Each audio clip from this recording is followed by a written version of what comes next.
Notice Jesus' subtle cue here. When you turn back to me. The implication here was that Peter was going to turn away from Christ.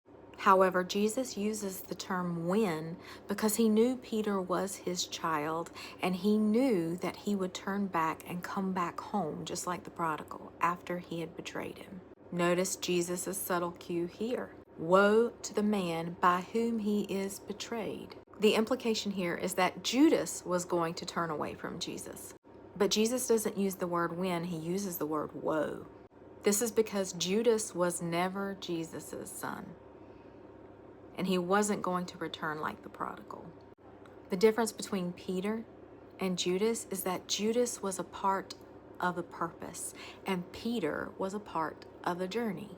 And this reminded me a lot of the difference between seasonal and perennial people in your life. Even the wicked are a part of his plan for your life, according to Proverbs, which means some people are only in your life for a purpose.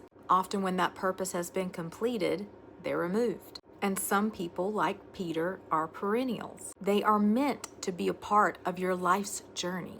The Bible says two are better than one.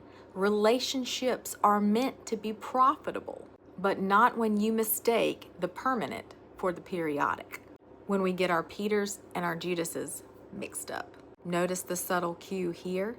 Peter responded with the word Lord because he truly was surrendered. See the subtle cue here?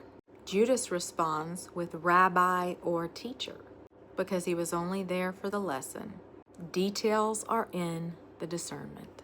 The reason the disciples were so deeply impacted by the mention of the betrayal at the Last Supper is because they thought everyone at the table was perennial. The reason Jesus could sit quietly at the table with Judas, knowing he was about to betray him, is because he knew that he was only seasonal. Listen, if we don't use discernment in our circles, the betrayal will bitter us instead of better us by accomplishing his will in our life. I'm not saying the seasonal don't hurt.